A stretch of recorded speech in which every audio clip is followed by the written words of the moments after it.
오늘을 추수감사절로 지키는 주일인데 금년에도 풍성한 은혜를 주신 하나님을 찬양합니다. 내 삶을 에워싸는 것은 공기나 전파가 아니라 하나님의 은혜입니다. 하나님께서 늘 은혜로 우리를 덮어주시고 에워싸 주시니 감사할 뿐입니다. 전 세계 크리스찬들이 즐겨 부르는 찬양 중에 나 같은 죄인 살리신이라는 찬양이 있습니다. 이 찬양은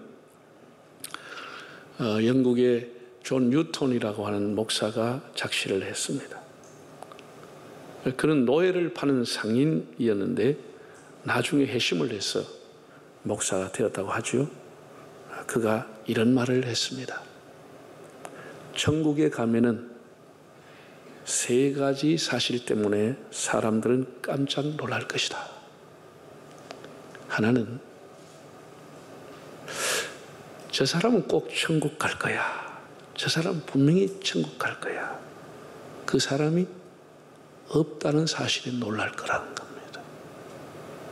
두 번째는 저 사람은 천국 못 가. 저런 사람이 어떻게 천국 가겠어? 그 사람이 있다는 사실에 놀랄 거라고 했습니다. 그리고 세 번째가 중요한데 내가 천국에 있다는 사실에 놀랄 것이라고 했습니다. 글쎄요, 과연 그런 일이 있을는지는 모르지요. 그러나 어디든지 의외성, 예외, 깜짝 놀랄 사건은 있기 마련입니다. 예수님께서도 나더러 주여 주여 하는 자라고 다 천국에 갈 것은 아니라고 했습니다. 물론 예수 믿지 않는 사람이 천국 가 있더라, 그런 일은 없습니다. 오늘 본문에 바로 이런 의외성, 유대인들의 입장에 보면 정말 기절할 사건이 기록되어 있습니다. 예수님께서 그 주변의 모든 것을 버리고 따라다녔던 제자들은 칭찬하지 않고 두로라고 하는 해변 지역에 살고 있던 수로보니게 여인, 가나안 원주민, 이방인, 그것도 당시의 여자에게 믿음이 크도다고 칭찬을 한 사건입니다. 우리는 지금 이 본문을 그냥 성경에서 예사롭게 읽지만 그 당시에는 엄청난 충격이었습니다. 여러 가지를 시사하고 있습니다. 교인들을 신방을 하거나 대화를 해보면은 평소에 참 조용히 혼자 예배드리고 가는 분이구나, 그런 생각을 했는데 의외로 이분이 열심히 주중에서도 전도해서 여러 전도 열매를 맺고 자녀들을 전부 신앙으로 양육하고 정말로 야무지게 제대로 신앙생활 하는 것을 보면은 사람을 외모로 봐서는 안 되고 참 예외라고 하는 게, 의외라고 하는 게 있구나 하는 느낌을 받습니다. 오늘 한 세 가지 정도 말씀을 드리려고 합니다. 먼저는 22절에 나오는 말씀인데 한번 읽어보겠습니다. 22절을 가나안 여자 하나가 그 지경에서 나와서 소리질러 이르되 주 다윗의 자손이여 나를 불쌍히 여기소서, 내 딸이 흉악하게 귀신 들렸나이다 하되, 소리질러서 말하기를 나를 불쌍히 여기소서라고 했다는 겁니다. 헬라어로 불쌍히 여기소서라고 하는 것은 엘레에오라고 하는 단어인데 동사인데 동정하다, 측은히 여기다, 긍휼히 여기다, 불쌍히 여기다는 뜻입니다. 예수님이 사역하는 중에 처음이자 마지막으로 들렸는 곳이 바로 갈릴리 저 북쪽 바다의 두로와 시돈이라고 하는 지경이었습니다. 지금 이 두로라고 하는 것은 레바논 지역입니다. 유대인의 입장에서 볼 때는 철저한 이방인의 땅, 어두움의 땅이었습니다. 마가복음 7장 26절을 보면 이 여인은 헬라인이요 수로보니게의 족속이라고 설명되어 있습니다. 헬라인이라고 하는 것은 그리스인입니다. 당시 유대인은 유대인 아닌 사람들은 일반적인 통칭으로 헬라인으로 불렀습니다. 당시 헬라 문화가 사회를 지배하고 있던 그런 시대이기 때문에 그들은 유대인과 헬라인으로 구별을 했습니다. 본문에서는 가나안 족속이다. 좀 더 구체적으로 그 민족을 밝혀주었습니다. 이 가나안 여인, 이 팔레스타인 원주민인 이 여인에게 귀신 들린 딸이 있었는데 예수님의 소문을 듣고 나온 겁니다. 자기가 할 수 있는 일, 참 지금도 마찬가지입니다. 지금도 마찬가지지만 의학이 발달하지 않은 그 시대에 그 딸아이가 흉악한 귀신이 들렸다. 할 수 있는 일이 부모로서는 없습니다. 할 게 없습니다. 예? 여러분 아이들이 병들어서 밤에 펄펄펄 끓고 막 뒹굴면 부모가 할 수 있는 일 딱 한 가지밖에 없습니다.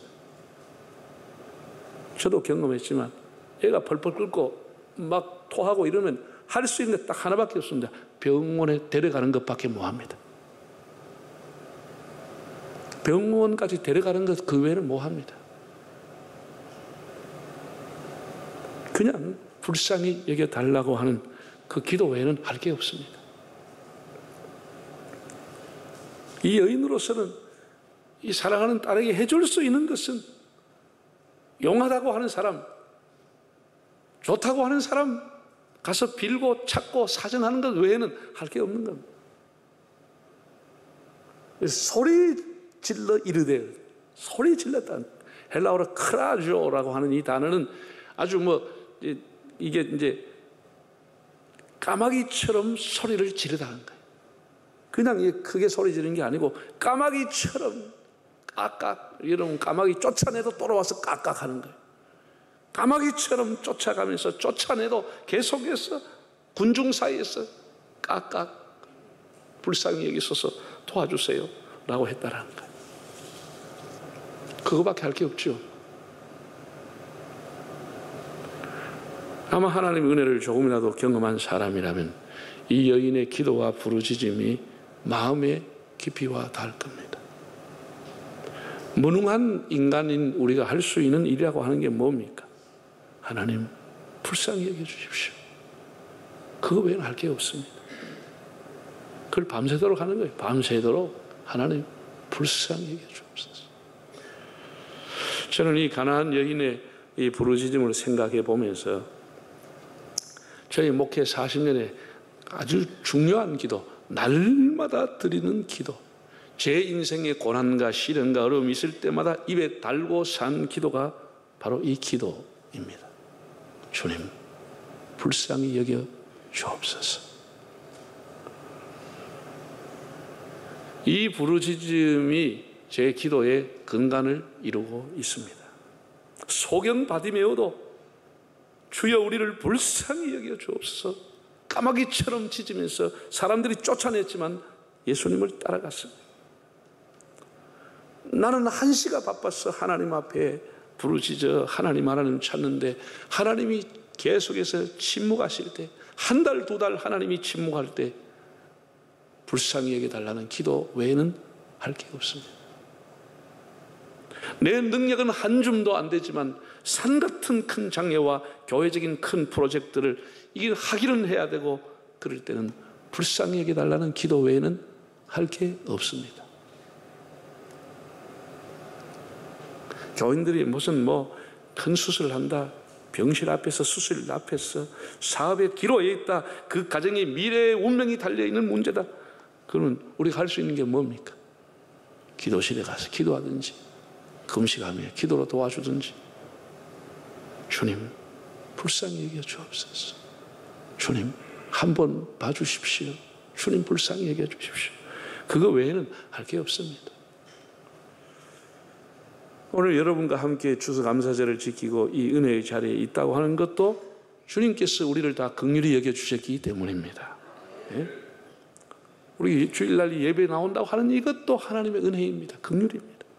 예? 우리가 지금까지도 이런 기도를 드렸지만 앞으로도 수백 번, 골백 번, 수천 번 드릴 수 있는 기도, 우리가 할 수 있는 기도는 이거밖에 없습니다. 사실은 하나님의 긍휼을 입는 겁니다. 두 번째는 포기하지 않는 믿음, 물러설 수 없는 믿음. 이게 중요합니다. 물러설 수 없다고. 자, 26절, 27절 한번 읽어볼까요? 26절, 27. 대답하여 이르시되 자녀의 떡을 취하여 개들에게 던짐이 마땅하지 아니하리라. 여자가 이르되 주여 올소이다마는 개들도 저희 주인의 상에서 떨어지는 부스러기를 먹나이다. 참, 이렇게 참 많은 사람 앞에서 부끄러움을 무릅쓰고 나왔습니다. 하기야 뭐 자녀의 일인데 부끄러움이 있겠습니까? 체면이 무슨 대수입니까? 그런데 돌아오는 대답은 상상을 초월했습니다.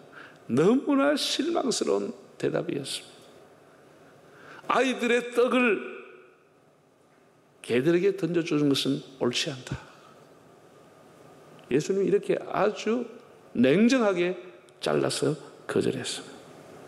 세상에 이런 모욕이 어디 있습니까? 뭐 인권이니 여건이니 자존심이니 완전히 짓밟혔습니다. 너무나 냉소적이고 비정하고 야속한 말이었습니다. 병든 딸을 가진 것이 무슨 죄라도 되듯이 예수님은 멸시했습니다. 자녀가 먹는 떡을 개들에게 주는 것이 합당하지 않다. 여러분, 우리 사회가 왜 이 멀쩡한 나라가 성령 국가가 됐습니까? 사람이 얼굴 못난 것을 죄인 취급하니까. 왜 서울로 대학 가고 서울로 취업하려고 하지요? 서울 외에는 전부가 지방이다, 시골이다, 이루다, 이런 편견들을 사람들은 가지고 있기 때문입니다. 다 큰 것을 쫓아가니까.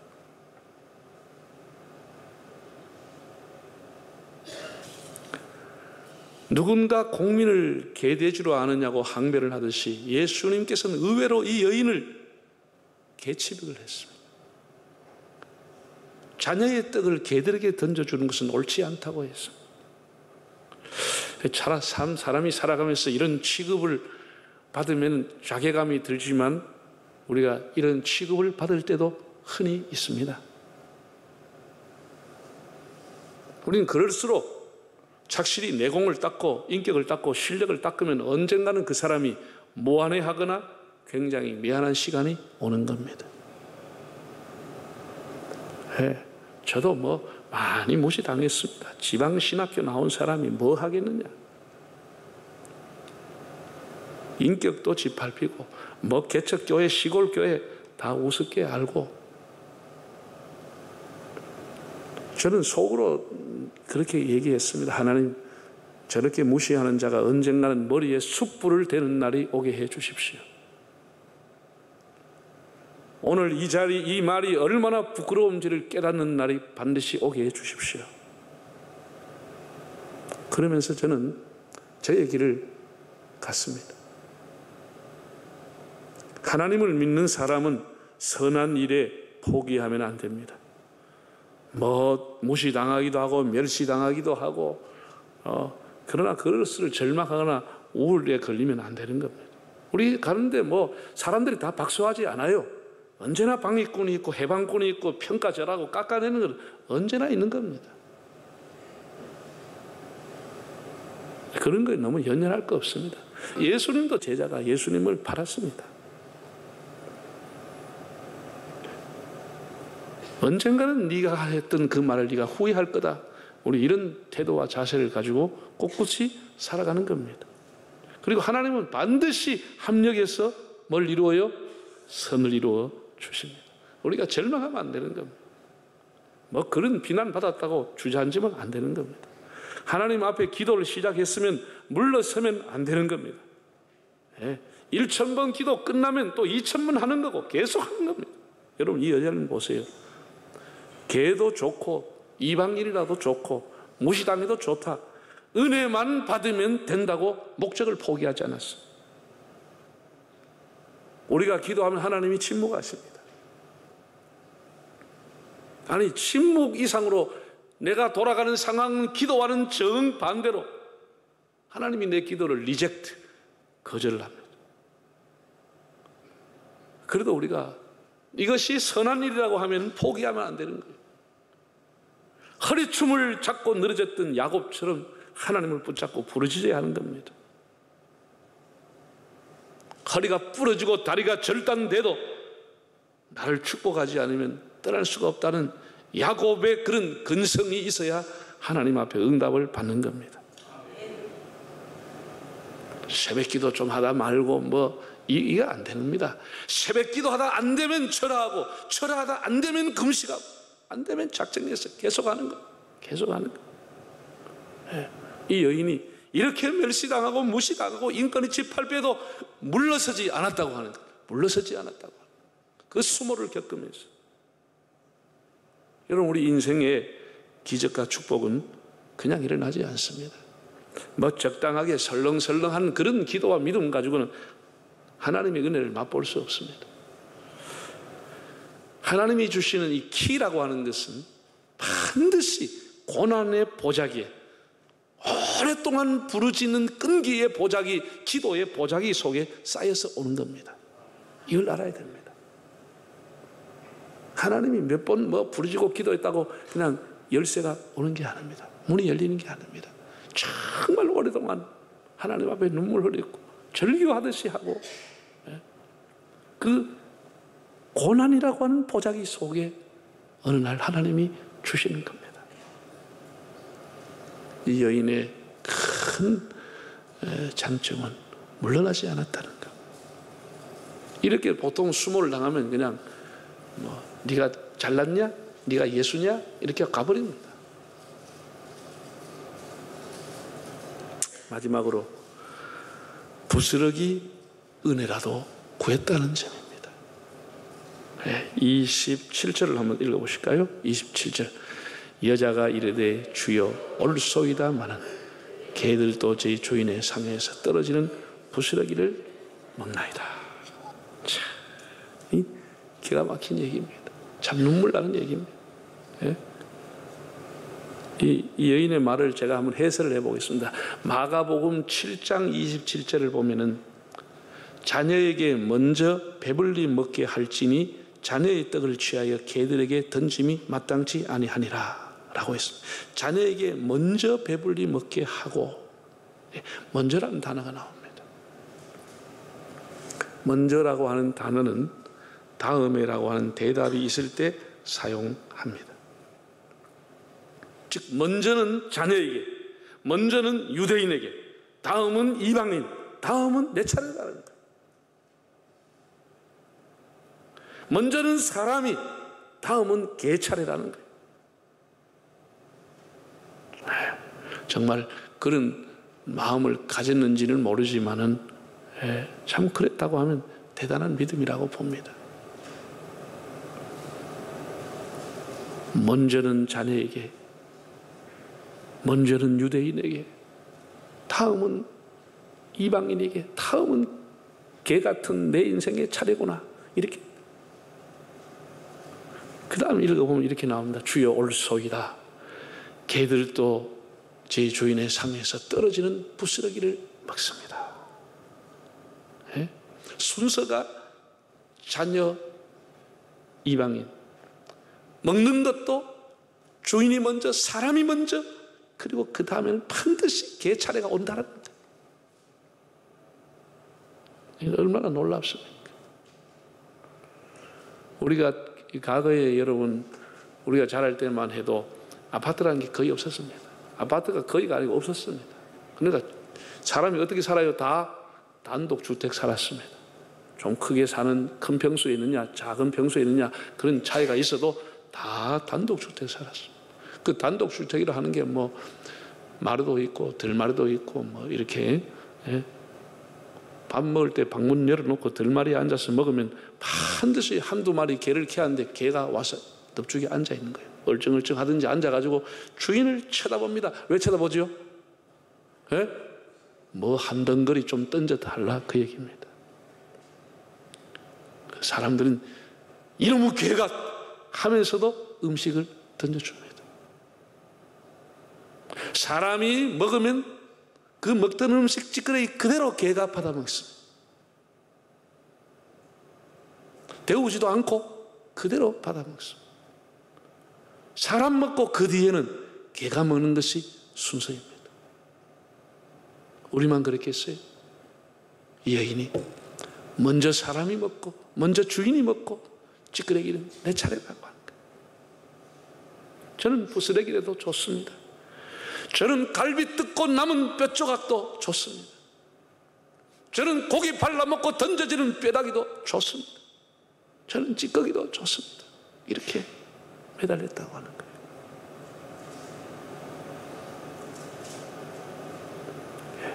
우리에게 이런 믿음이 있느냐라고 하는 거예요. 우리는 다 옳고 좋은 것을 찾으려고 하지 찌끄레기 구하는 사람 없습니다. 우리 부스러기 구하는 사람 없습니다. 다 크고 좋은 것 찾고 있습니다.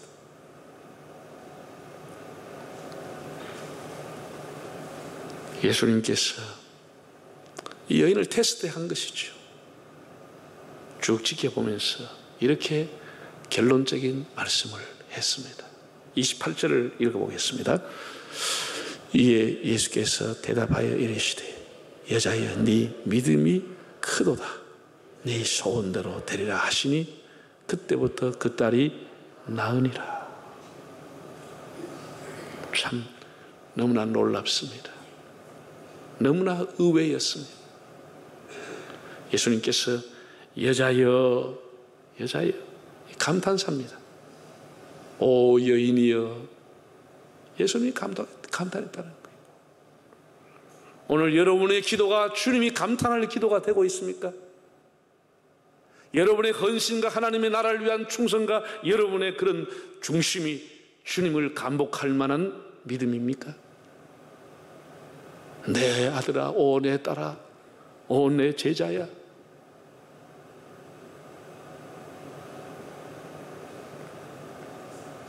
주님이 감탄하는 여인이 됐습니다.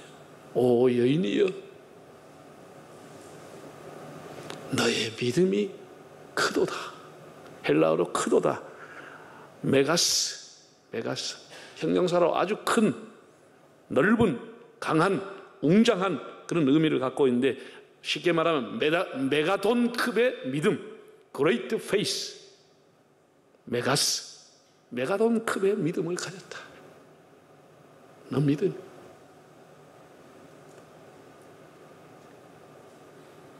예수님이 주시는 것이라면 부스러기 한 토막이라도 받겠다는 믿음, 부스러기 한 조각이라도 가분하겠다고 하는 이 믿음이 그의 인생의 운명을 바꾸었습니다. 그 마음의 소원의 운명을 바꾸었습니다. 사랑하는 여러분, 오늘 읽어드린 구약의 말씀 다윗도 그런 눈물 흘리면서 하나님 나와 내 집이 무엇이간데 이런 은혜를 주십니까? 는 감격을 눈물을 흘렸습니다. 나와 나의 집이 무엇인데 이런 은혜를 주십니까? 이런 은혜 받을 자격이 없는데 하나님이 어떻게 저를 이렇게 긍휼을 베푸십니까? 이런 눈물을 흘렸습니다. 우리에게는 이런 하나님 앞에서의 자세가 필요한 겁니다. 저는 우리나라, 우리 교회, 우리 가정 모든 갈등, 아픔, 눈물을 치유는 예수님이 우리를 불쌍히 보시면 해결된다고 믿습니다. 부스러기 한 토막만 우리가 있어도 우리 가슴에 모든 게 해결됩니다.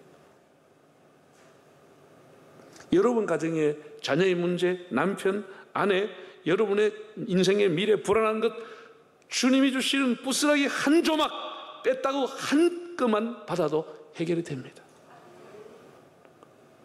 부스러기 은혜를 사모하기를 바랍니다.